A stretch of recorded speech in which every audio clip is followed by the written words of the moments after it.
Hello, everyone. Welcome to the Queers of Time podcast. I'm Matt. I'm James. I'm Camille. And I'm Kat. And this is a podcast to talk about all the gay stuff in the Wheel of Time. Because we're gay and we like the Wheel of Time.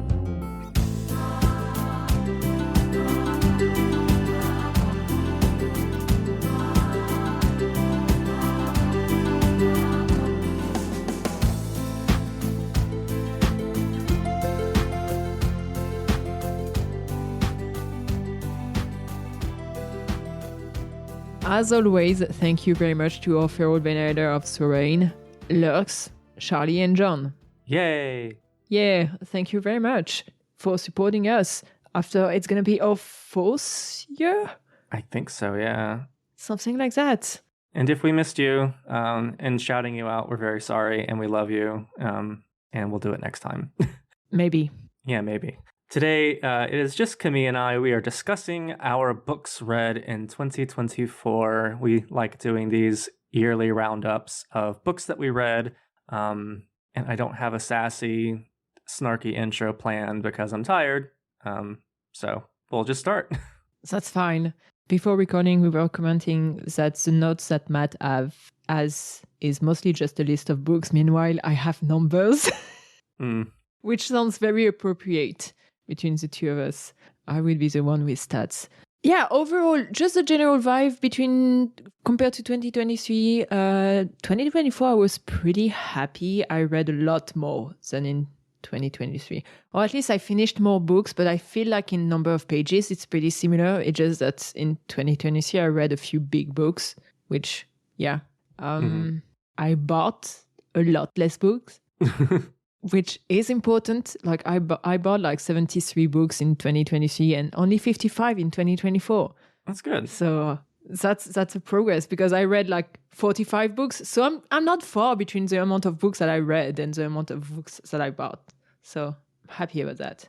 That is good. I don't keep track of how many books I buy. I probably should. But I do know the number of books I read this year was lower than the year before because in 2023 I think I read 132 books, which was a lot. That is a lot. And in 2024 I read 108.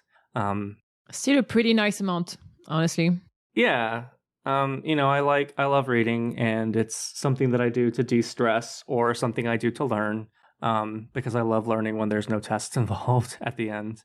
So I think around 100 books is a good goal for me because 132 was just like reading had lost a bit of its fun, and it was a bit too much pressure. So I just stopped. Well, slowed. Yeah, I think my goal for next year, 2025, we're already in 2025. Happy New Year, by the way. I mean, why do I say Happy New Year?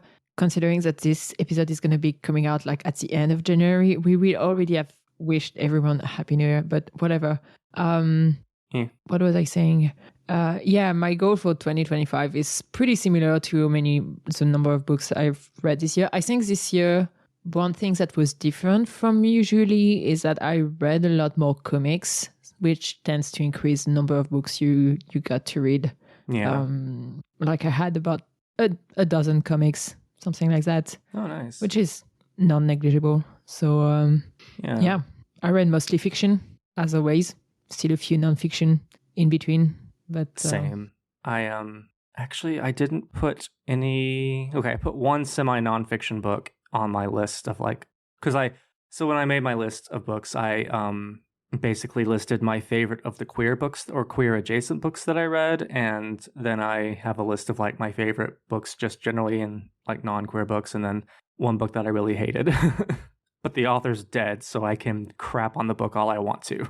Yeah, that's I have a few books that it's really because I do not finish books. Like if I started a book, I'm probably gonna finish it. Mm-hmm. So there's a few books that I finished and really didn't like, but I'm not gonna mention them because there was one, but I won't mention it by name because it's a queer author and I don't want to denigrate too much. But there was one book that I stopped reading because it took place in a fantasy world, and every time a new character came on, there was they stopped, like the action stopped, and it was, oh, these are my pronouns, this is my sexual orientation and my gender identity.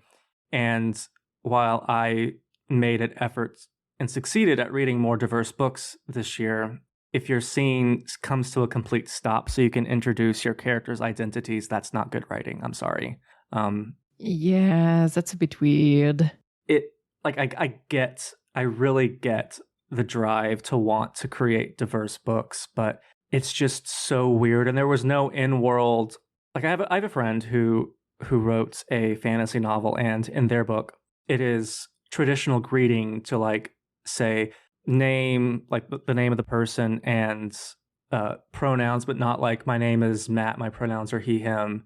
More like it's like Matt and he, him, or something like that. It's like it's an informal way of greeting people for the first time, and that was explained in world, and it's just done very smoothly. But this was like paragraphs of like just characters explaining their sexual orientation and gender identity and pronouns, and like we were talking about a bad guy trying to invade your city just a couple of pages ago, and what happened to that?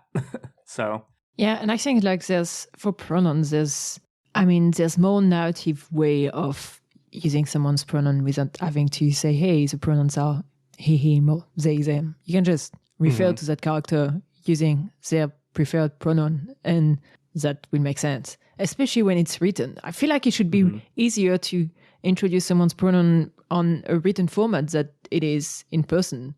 I don't know. I'm currently reading a book called Circle of Stars by, I think, Craig Montgomery, and there is a non-binary character, and the way that the pronouns are discussed in that book are really smooth. It's a very natural flow, and the way that characters are revealed to be trans or not heterosexual is also like very smooth the way he does it. But I guess we could probably talk about the books that we read last year, since I haven't finished A Circle of Stars yet, and that's a 2025 read. Yeah.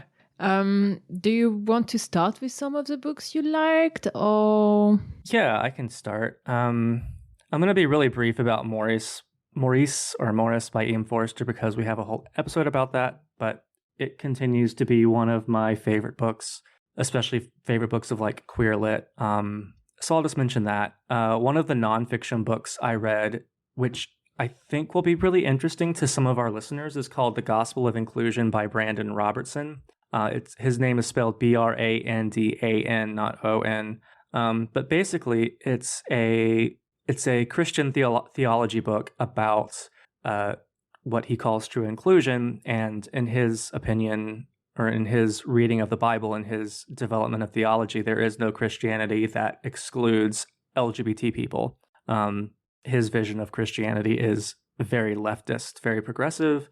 And I know that, not all of us are into religion, which is totally fine. But for those who are interested either in theology from an academic perspective, or who want to read a affirming or pro-queer approach to Christianity, that was a really interesting read. And I would it's also very short, so. It's funny because what you mentioned about the leftist part of Christianity reminded me of a story my mom told me during the holiday break about my grandmother once, who likes to be annoying in a way. And I think, I don't remember to who she said that, but it was a comment about politics and Christianity. And she was like, well, if you read the Bible, technically, maybe you should be communist.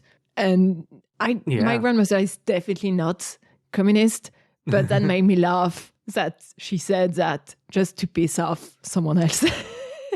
There are actually a lot of Catholics in parts of the world, because usually when you at least in the United States, when you encounter someone who's not necessarily on the left-right paradigm, you encounter people like real libertarians are like, leave me alone and don't regulate me. And what actual libertarian translates to, that's like pro-choice, pro-LGBT rights, because, it's not the government's business, but also it's a bit more of a conservative, less regulated economic thing. So it's more common to find socially progressive or liberal people who have conservative economic ideas. But a lot of Catholics, especially in South America, are the opposite. They take a very biblical approach to the economy, which is a very leftist approach. I mean, it's like, Jesus tore down the temples of the rich, and challenged the patriarchy and the just generally the bullshit of his time. So they're very socialist and communist, but then they're like, oh yeah, and by the way, gays are evil and abortion's murder. So like it's frustrating. But anyway, yes. Since you're talking about a nonfiction recommendation, my nonfiction recommendation, I mean, among the few nonfiction books that I read, one that I really liked was Invisible Woman, Exposing Data Bias in a World Designed for Men by Caroline Criado Perez. And it's, I mean, if you like data, if you like women in tech, if you like science and what the fun data that tell us about the misogyny in the world that sometimes we don't really notice. And it was a fascinating read. It made me want to break the world again, but really advise it. It's a really good book, really well done. Yeah, that's my nonfiction one. Yeah, let's see if I have any other. I have one that's not going to appeal to a lot of people because it's just so weirdly written. Not weird in a bad way. It's called About Ed by Robert Glick or Gluck. I'm not sure how you pronounce it. It's German. It's a memoir written by the author, but it's sort of a novel, but it's disjointed and it jumps back and forth in time. But it's also based on his life with a friend of his who was an artist and who died from HIV/AIDS complications. And I think it's a good book to read, especially for those who have no familiarity with the HIV/AIDS, the early days of that pandemic. But it is a challenging read. Like the language, the prose style it's good. It's very technically expert prose, but it's sort of postmodernist. So I would recommend it with an asterisk if you're up for a somewhat challenging read that's slow-paced, but that is rewarding, and is a nonfiction memoir about a nonfiction creatively written novelized memoir about a pretty heavy topic, then it might be something for you. On a lighter topic, I don't have any other, the other non-fiction books that I've read are like ADHD related books or this kind of thing, which is nice, but I mean, not for everyone. One thing that I read a lot this year is, as some people may know, I'm currently catching up on Critical Role, and that includes all of the books they've written, and they have quite a lot. So I read 17 Critical Role books this year. A lot of them were comics. Some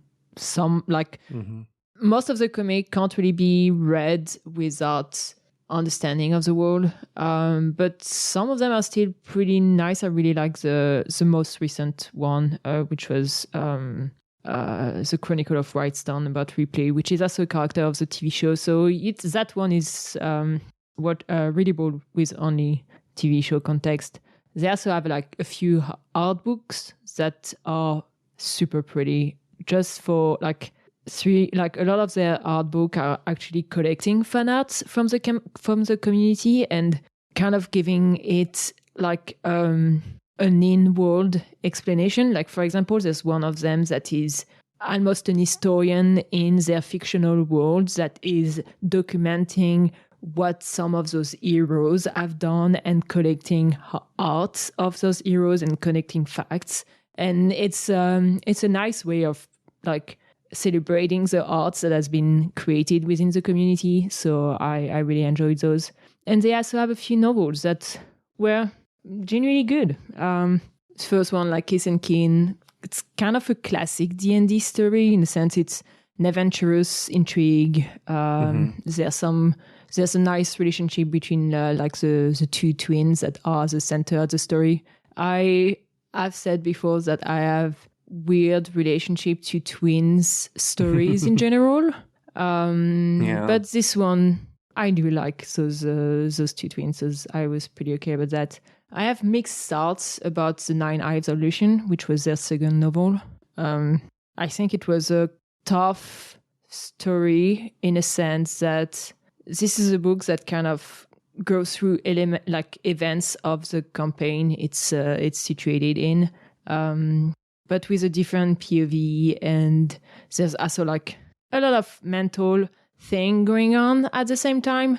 And I think it was a complicated book to write, and it didn't always work out for me. I think it's a good book, but sometimes it didn't really work out for me. The more recent one, however, like What Doesn't Break, was genuinely excellent for me.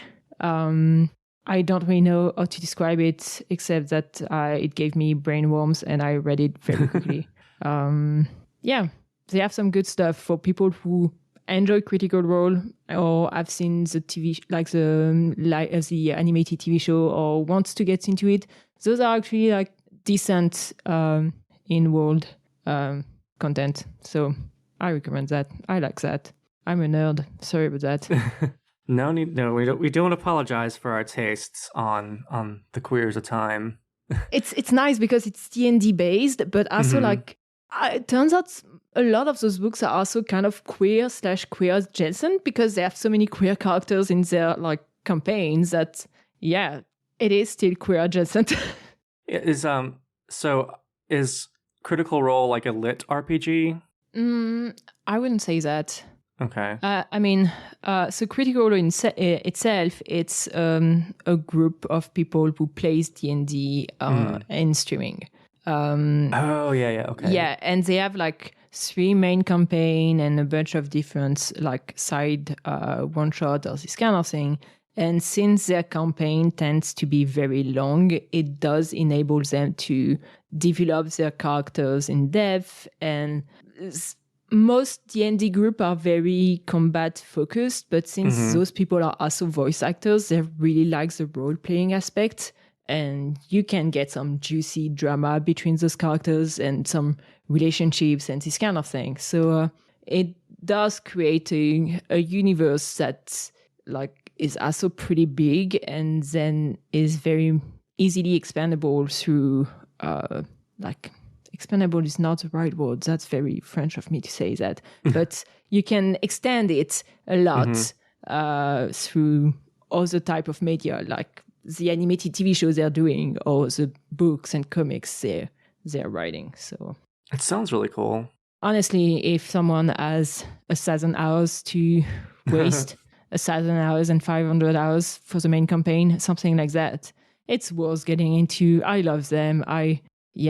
There are a lot of things, many worse things to spend all that time on, to be honest. Yeah, definitely. Let's see. I guess we can move on to some of mine. Sure. So, for those of you who are into adult romance, just full disclosure, the romances that I typically read are MLM romances, not multi-level marketing romances, but like 2 men. Achillean romance, I think, is the newer term to sort of be a counterpart to Sapphic. So those are generally what I read when I do read romance. So the first one is sort of actually related to Critical Role. At least I feel like it might be based on how you described it. It's called Conventionally Yours by Annabeth Alberts, and essentially it's about a sort of Magic the Gathering role-playing type of game. Or rather, it's about the players who play it, and it's essentially an enemies to lovers romance between 2 guys. I think they're both college age. And despite what book marketing typically is trying to push for, that is, college age is not YA. It's adult. But basically, it's these 2 guys that are part of a very queer, openly like queer-centric, and I know Magic the Gathering is not the same as D&D, but but they stream, like this group streams their campaigns or their games, and like they travel around the country doing tours and stuff, and these 2 guys who can't stand each other in real life or in their game end up falling in love at a convention, or on the way to a convention, because they have to go on a road trip with basically just the 2 of them to represent their team. And it's fun. So maybe not completely like Critical Role, but like Not really, but it's nerdy adjacent, maybe. Nerdy adjacent. That sounds fun, actually.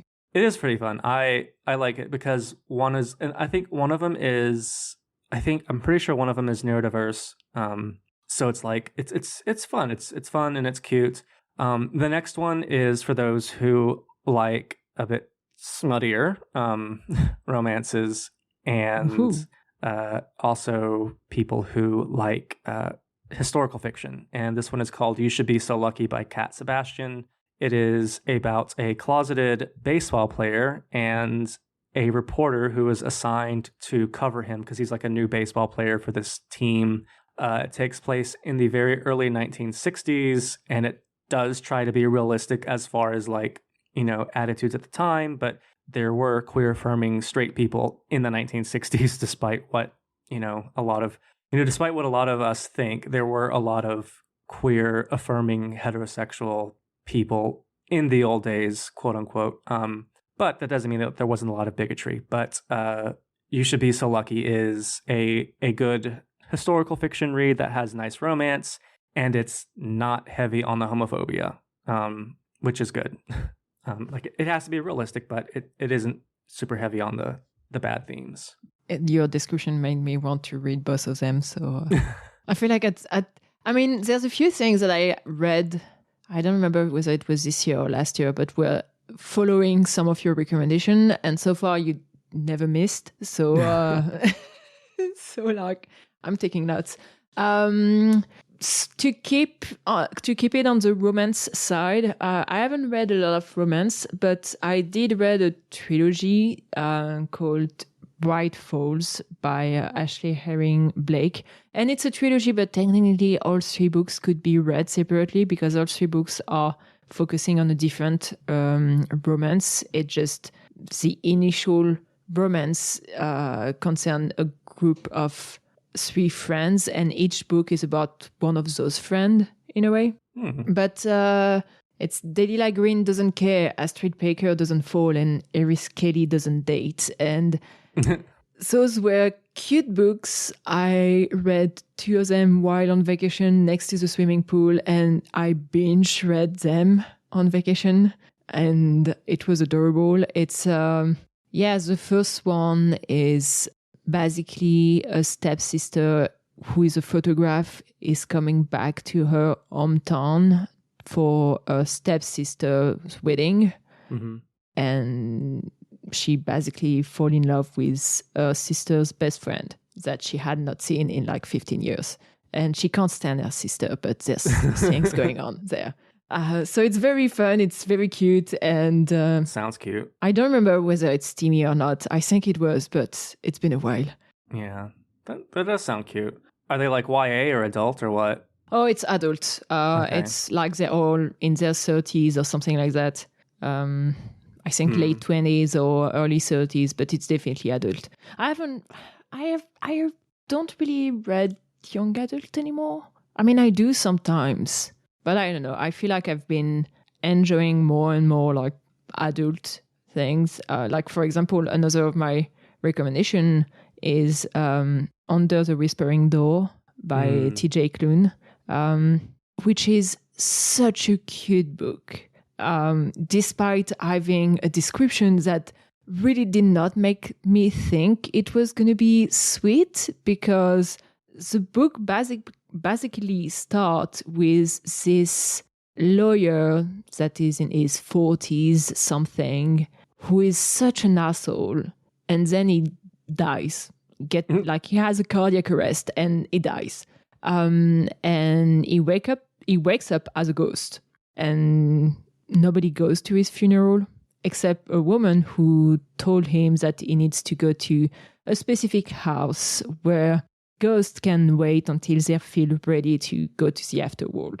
And yeah, there's a guy who's at this house and takes care of the different ghosts when they need to go back. And it's the romance is there and it's nice, but it's also a lot about this grumpy man who really never took the time to leave, and it's only after his death that he's finally figuring out what it means to leave. And it's very nice. It's a good discussion about life and death, I think. I've heard good things about it. TJ Klune writes really well. Yeah, he does. Yeah. I've read The House on the Cerulean Sea, and I think the first of his gay wolf books. I don't know how else to refer to them. I know there's like an official series title, but I just call it the Gay Wolf series.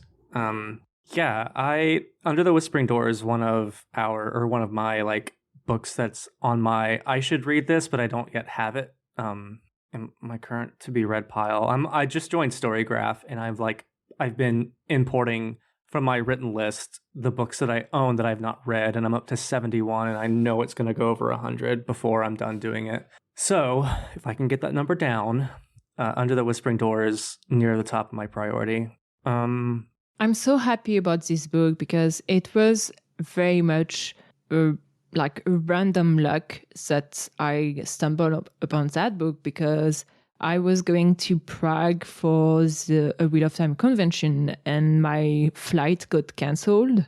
So I got stuck in the airport for a bit. And the Heathrow Airport, I think, had a pretty decent bookshop. And I was just sending book picture in the Queers of Time Discord and being like, hey, do you all have any sort of recommendation, possibly gay? If there is anything gay within this bookstore, please let me know. And this book was there. And I think Thibaut recommended it to me back then. And thank you very much, because it was so good. Yeah, so The House on the Cerulean Sea has a sequel, and I almost don't want to read the sequel because The House in the Cerulean Sea was so good, and I thought the story wrapped up so perfectly that I just sort of want to keep it in my memory and just reread that. But I've heard that the sequel's very good, so I might give it a try at some point. I'm gonna give it a try, but later this year, because Brian knows there's only the hardback version that is out, and I want a paperback version. Yeah, that's fair. So staying in the fantasy vein, or I guess like really, really like very early fantasy.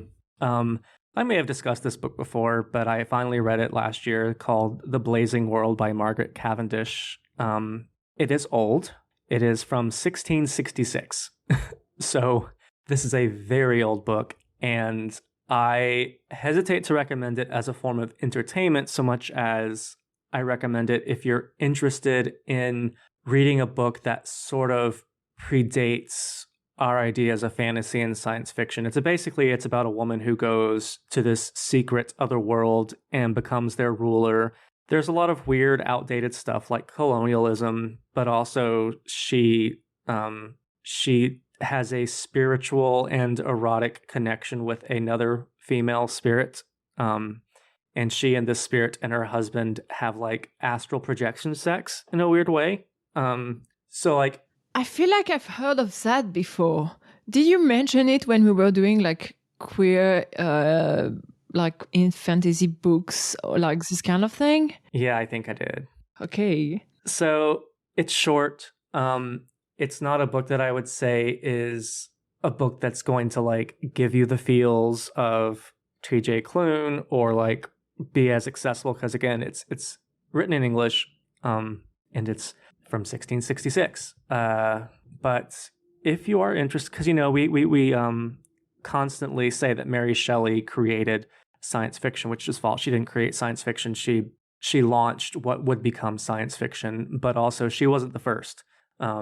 She was not the first person to take fantastical elements and apply them to the real world. So, which not saying that she doesn't deserve credit, because Mary Shelley was amazing, and you should all read more of her stuff because I love Mary Shelley. But Margaret Cavendish predates her by a few hundred years, and it's it's an interesting book. I'm not going to say that it's a book that is going to keep you turning pages, but it's a book that might be a little enlightening if you're curious about where we come from, the shoulders of giants that we as modern fantasy sci-fi readers stand on. Feel free to give a few more options, because I don't have that many left. So I do have a sapphic romance to recommend, with the caveat that it is a very cute romance, but if you are not a horror person, you probably won't like it. So I probably won't read it. It's called In the Roses of Pieria by Anna Burke. It's about a woman who she is a I think she's a PhD student, and she's an archaeologist, and she is convinced that this ancient fake city-state was ruled by a woman and not by a man, and there is some archaeological evidence to back her up, but mainstream archaeology has more or less said no, this is what we understand, because there's not enough evidence to say that the city-state's ruler was actually a woman. And the character she is invited to basically catalog the possessions of a rich old woman, and all of her possessions are undiscovered artifacts from this city-state. And the main character begins to form a relationship with the rich old woman's personal assistant, and it's very cute, but also there's vampires. So there are some scenes where it's really unsettling. I think, I'm sick of modern vampires, especially like sexualized vampires. This isn't me being a Puritan. I just think we've done sexy vampires enough, but this novel does vampires really well, and the romance is very cute.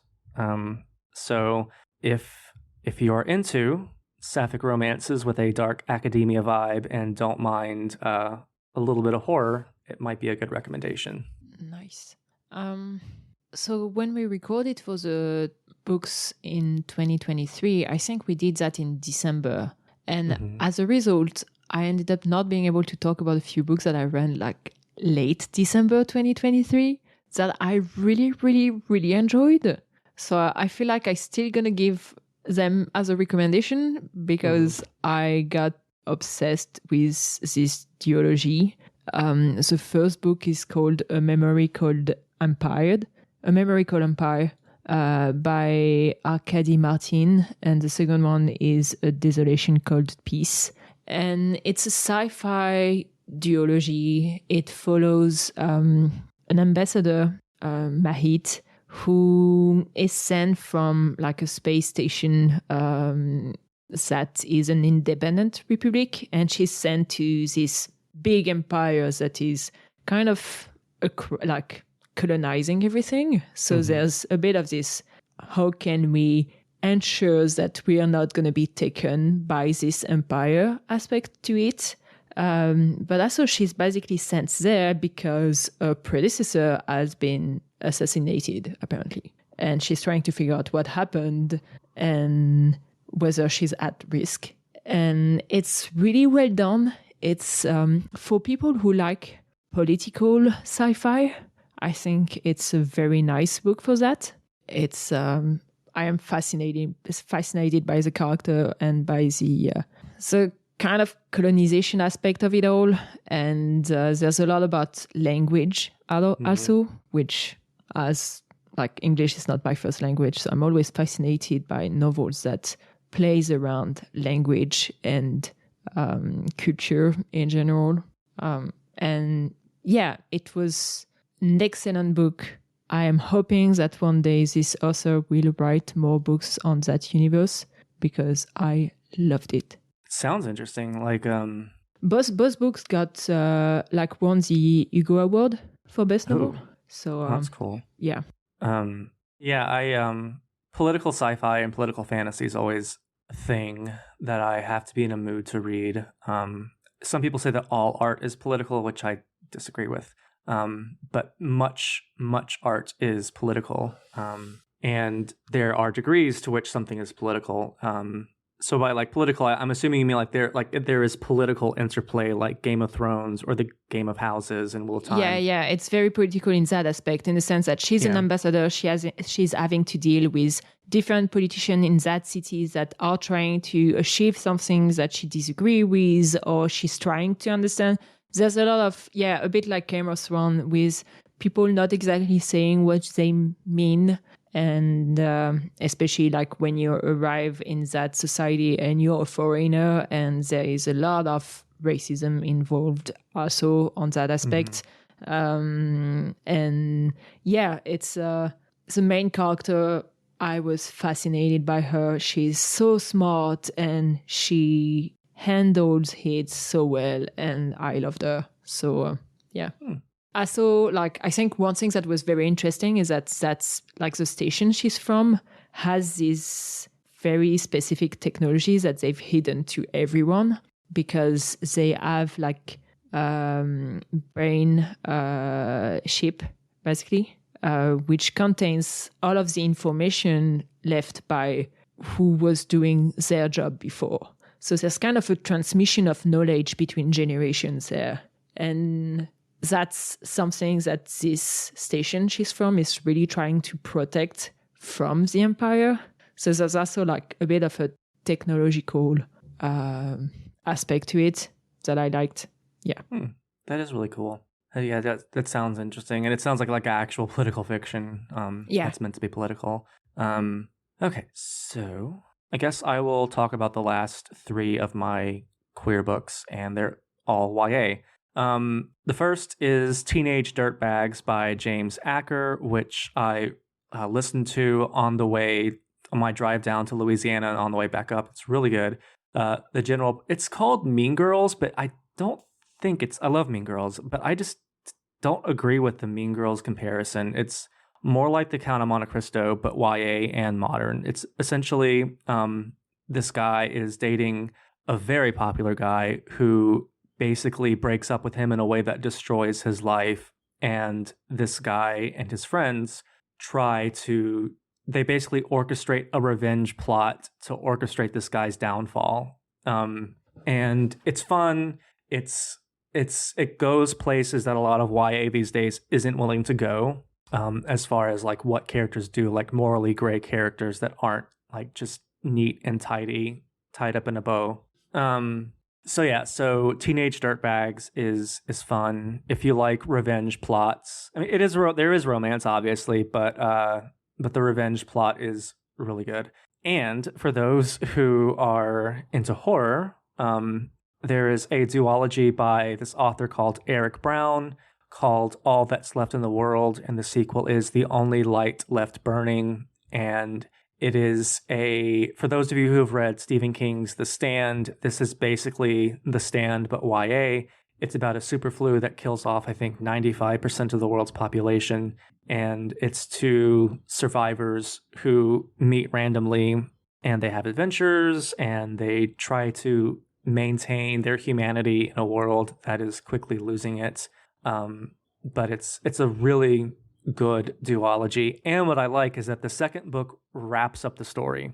So like it's a very clear wrapping up of the story. So it's not going to be like, oh, here's a 3rd book and a 4th book. Like, no, the 2 books are pretty much it. I mean, he says that he might return to the world, but those 2 character stories are done. But yeah, it's All That's Left in the World by Eric J. Brown, and The Only Light Left Burning. He's a really good writer, but they are dark, and they do lean into the horror aspect a lot.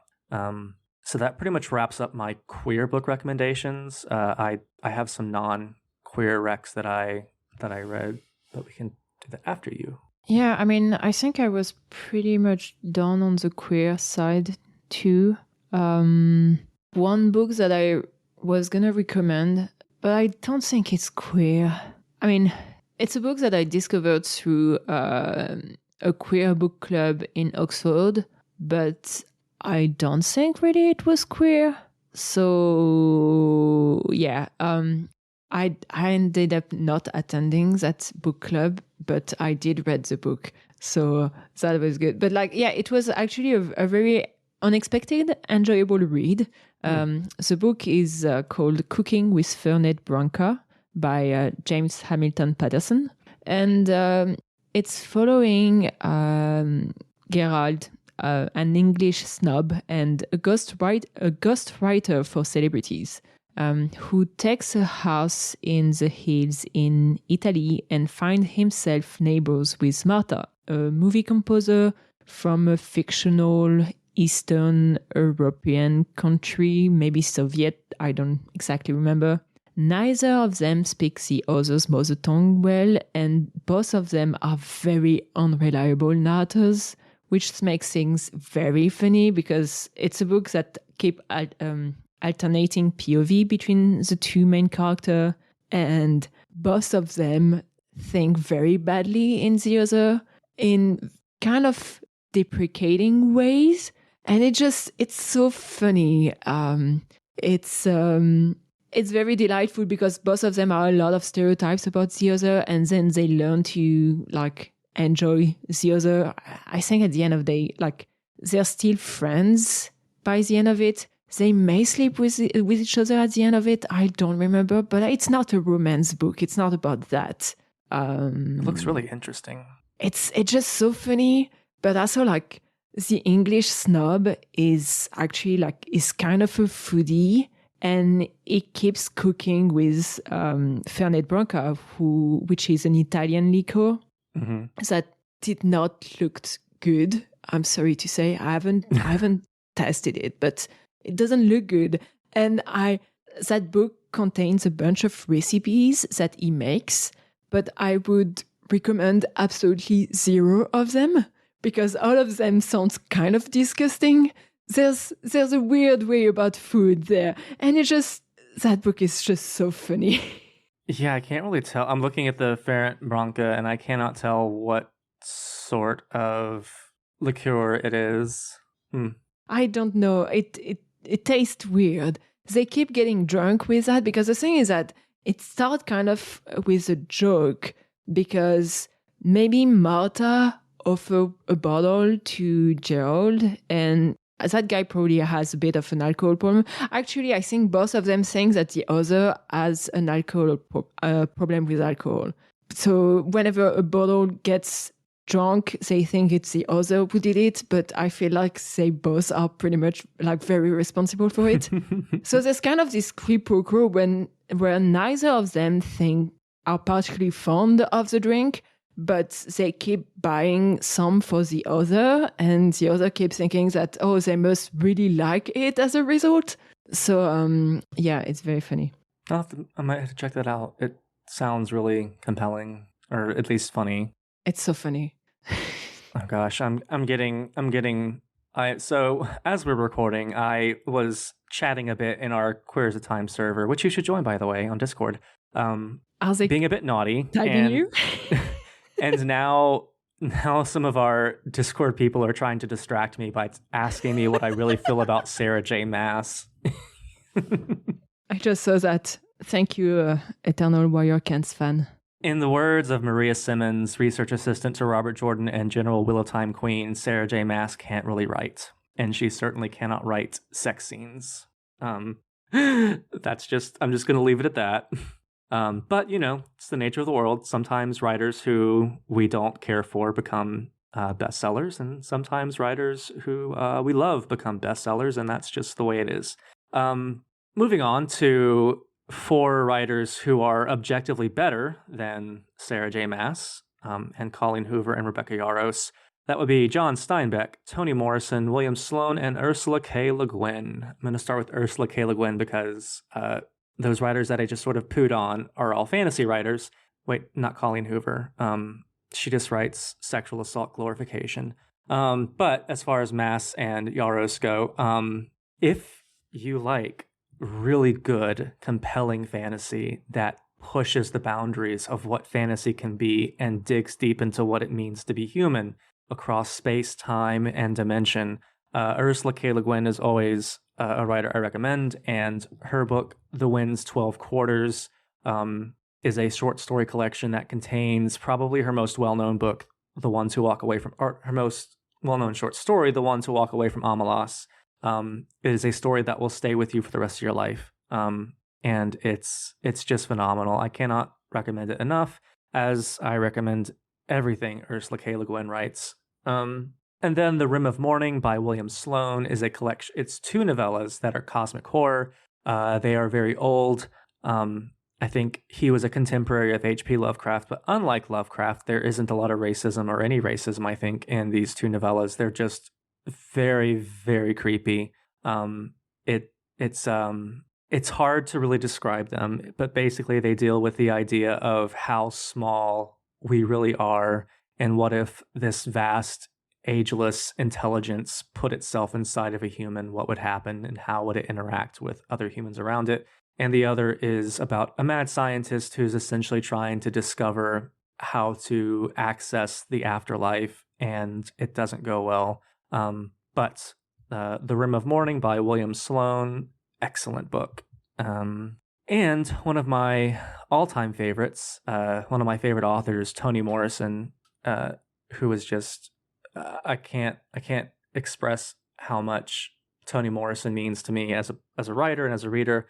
If you haven't read her books, I really highly recommend you go read her stuff. But the book that I read this year was called The Song of Solomon. It is a coming-of-age novel mixed with magical realism and African-American folklore. It's impossible to talk about Toni Morrison in just a few sentences, but for those of you who might not know, she was an African-American writer. She wrote postmodern lit and magical realism, and any book of hers that you read will be one of the best books that you've read all year. She can be challenging at times, though.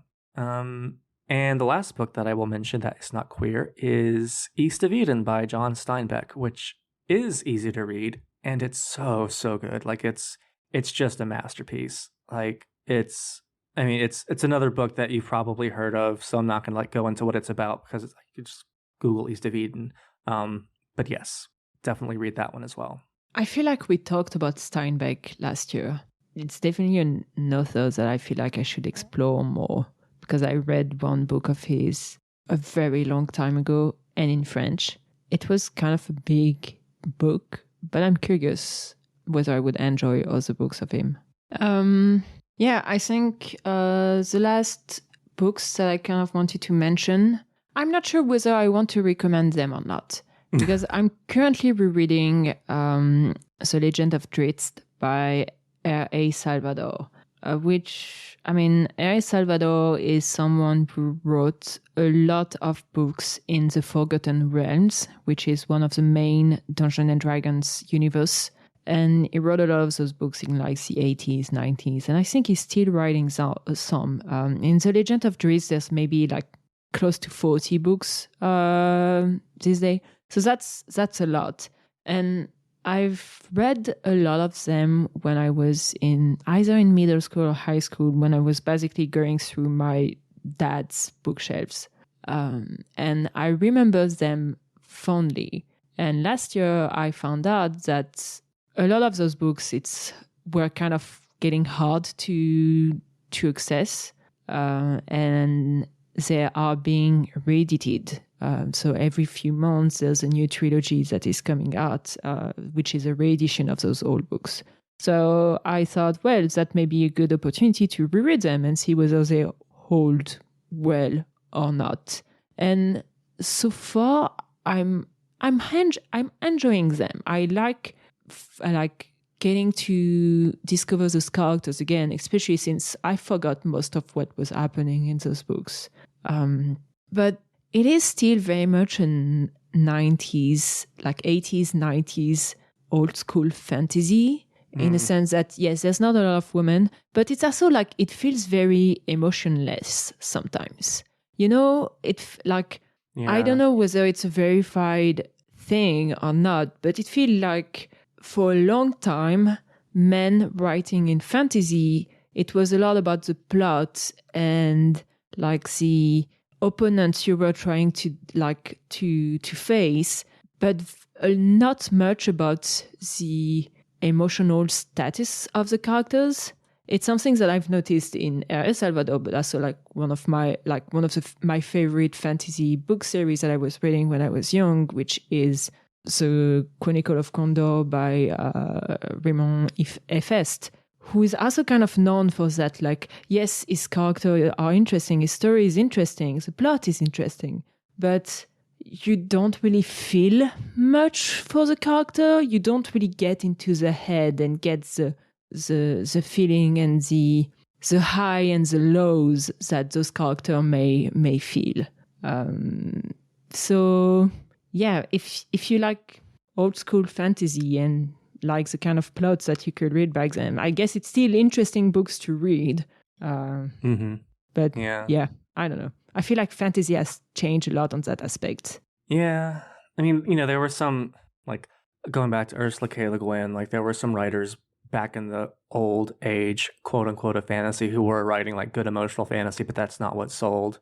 so they often got pushed to the edges. Sort of how, like, these days, Sarah J. Maas and Romantasy are pushing traditional or more character-driven fantasy to the edges, unless you're established like Brandon Sanderson.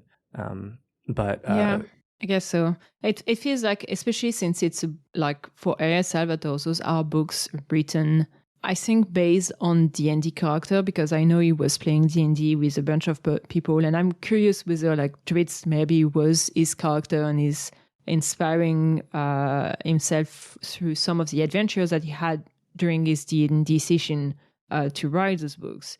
But also, like, when you look at how D&D has changed in the past like 40 years, D&D for a long time was very much, oh, you're getting into a dungeons and you're facing creature and you're rolling dice and everything is about the challenge of facing that monster and getting to the treasure.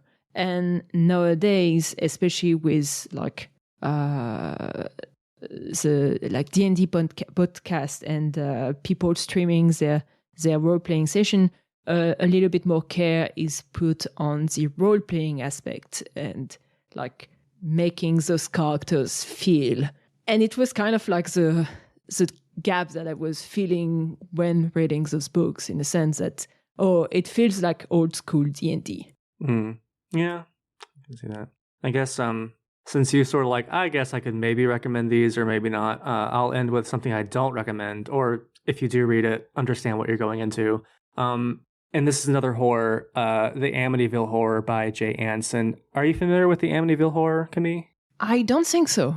Okay, so it's about a book. It's about a house. It's one of those based on a true story things, and it was a true, quote unquote, true account of a family's experience in a haunted house, and it turned the house into like an overnight international sensation. It's like 112 Ocean Parkway in Amityville, New York. And this family, they moved in, the Lutz family, they moved in, and within 30 days, they fled the house because of demonic and ghostly activities. Now, this isn't me saying that ghosts and demons don't exist. You can't prove or disprove that. It's a non-verifiable thing. But this book claims to be nonfiction, but it's very clearly fiction, and it's very badly written fiction. And I'm still upset about the fact that it blew up overnight, because it made the family who made up that crap so much money. And it was also very exploitative of the previous family of the house, who were all murdered by their oldest son, the DeFeo family. And the Amityville Horror turned what was a real horrific tragedy into a media circus and a horror franchise about a haunted house and about demons. And they also threw in ancient Indian burial grounds, because let's be racist as well. So if you want to read horror or true crime, I recommend you avoid the Amityville Horror, because not only is it lie built on lie, it's just so badly written. I mean, we're talking sixth grade. I would recommend Sarah J. Maas before reading this book. I would say get you a good old stack of Sarah J. Maas and Rebecca Yarros books before reading this, because this dude was just not a good writer. Like, he was so bad, and the way that it exploited a murdered family was just disgusting. So this is my rant against the Amityville Horror. Don't read it, or if you do, just know what you're getting into. And on those nice words, I guess thank you very much for listening to this episode of The Queers of Time. Let us know what you've read last year, what you enjoyed, what you did not enjoy, what would be your recommendations, because I'm always looking forward to reading more different books. So send us some names. If you want to find us, we are on most social media. We are especially on Blue Sky and Tumblr. Twitter is still a thing, but one day that thing got to collapse, right? Other than that, we are on Discord. That's the best way to reach us. Discord is popping up these days. Mm-hmm. It's pretty active. I like it. There's some nice discussions there. Now, we have a question of the day, and it's a really fun question every time, and it like sparks a lot of cool discussions. Sometimes it starts fights. like there was a fight over what constitutes a sandwich once. So very, very world-defining, profound questions of philosophical importance being discussed in the Queers of Time server. I love how for most of those questions, you're there answering like, I can't even describe what your answers, but it's so cheeky in a way. I rarely take my answers seriously unless it's a question that I'm passionate about. Like, oh, this is a chance for me to tell people of a thing I love. Usually my answer is nice try NSA or nice try CIA. You're not getting me this time. But yeah, I don't know. It's fun. And that's about it. Thank you very much for listening. Again, I already said that. And thank you for the support. Oh, yes, you can also support us on Patreon. We have a Patreon. We always appreciate a little bit of money because producing a podcast is expensive. Mm-hmm. And yeah, that's about it. Thank you very much and bye. Bye. Thank you all for listening. This was Queers of Time, a Wheel of Time podcast. The music is Dance of the Witches by Julius H.